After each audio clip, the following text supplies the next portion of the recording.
Já vamos conhecer o livro Mercado Mídia em Portugal no período marcelista. Acaba de vencer o prémio Fundação Calouste de Gulbenkian, que com certeza encheu de orgulho Susana Cavaco, a nossa convidada. Olá, Susana, bem-vinda. Antes de mais, muitos parabéns. Obrigada. Já percebi que é um trabalho, um grande trabalho, pesado e que demorou muitos anos a ficar concluído. Entre 2007 e 2011. E 2011. As pessoas lá em casa vão poder ver a capa.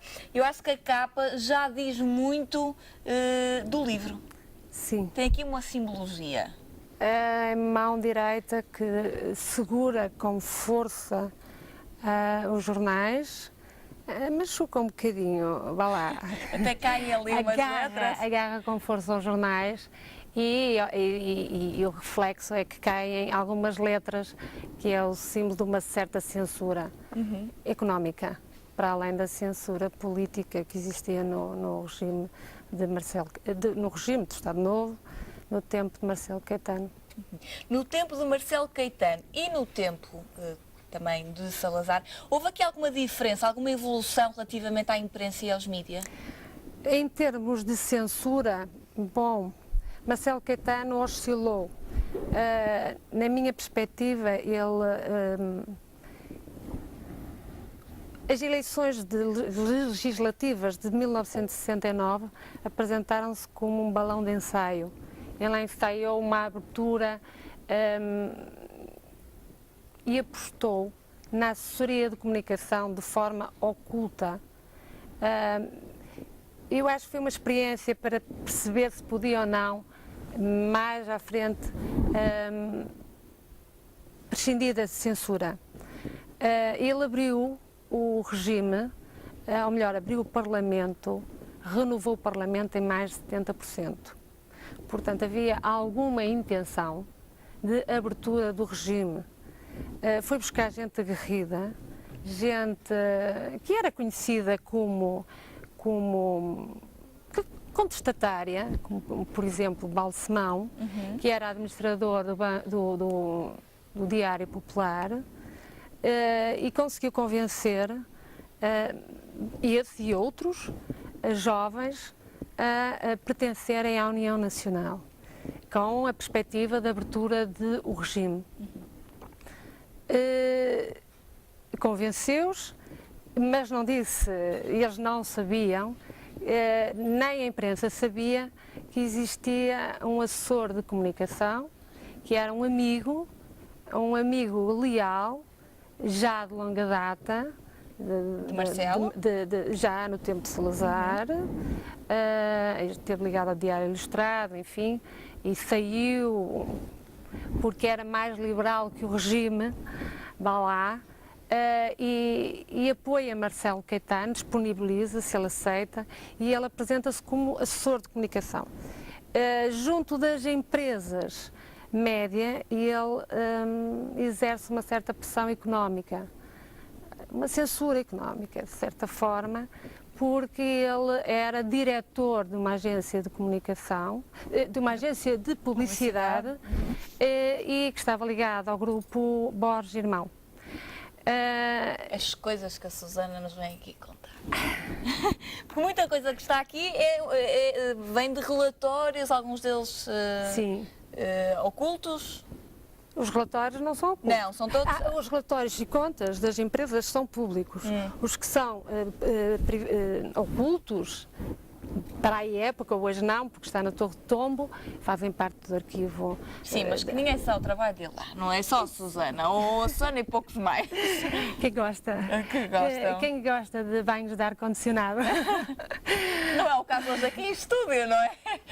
Portanto, estamos a falar de uma altura que muito provavelmente diz muito aos nossos telespectadores, pelo menos aqueles que viveram nesta altura. Estamos aqui a falar então de Marcelo e de uma nova forma de estar. Sim. Conseguimos dizer porque é que Marcelo fez isto? Marcelo era mais liberal que Salazar, mas menos liberal que a ala liberal Sá Carneiro, que fez parte da União Nacional, a Assembleia Nacional, entre os quais Sá Carneiro, Miller Guerra, Balsemão e outros. Ele era mais liberal que Salazar, mas mais conservador do que esta juventude e bem mais conservadora do que a oposição, não é? Que não aceitava, que não reconhecia. Inicialmente, ele conseguiu convencer alguma esquerda, que Mário Soares foi convidado para ser deputado pela União Nacional. Pelo menos ele diz isso em vários livros e depoimentos, entrevistas que deu. Ele, se não queria abrir o regime, estava-se a meter em sarilhos, não é? Pois, estava a brincar com o fogo. Brincou com o fogo e de facto não correu lá muito bem. A assessoria de comunicação não resultou como ele queria. Ele criou uma agência de comunicação sem ninguém saber, uma agência de notícias. Ou melhor, a agência de notícias existia, gastou-se muito dinheiro nessa agência de notícias, mas não se disse aos jornalistas que era financiada pelo governo, pelo Estado. E foi um fiasco. Ninguém fala dessa agência, mas foram gastos, verbas avultadas nessa agência. E não correu bem, porque ele chega no final da campanha eleitoral e percebe que é o único ativo político. É-lhe dito mesmo pelo assessor de comunicação que ele é o único ativo político de uma União Nacional decrépita. O regime estava a apodrecer, ou já podre, estava a cair. Aliás, ele caiu porque estava podre. Pronto. E não correu bem. Ele fez algumas alterações significativas, que foi, por exemplo, acabar com a autorização prévia. Isto é, para se lançar um jornal, era necessário pedir autorização à Direção-Geral de Censura. É evidente que esta autorização era discricionária, quer dizer, eles podiam estar eternamente a dizer que não. E que tal este diretor? Não. E que tal este? Também não. E ele terminou com isso em 72 e permite, esse fim da autorização prévia permite a existência do Expresso.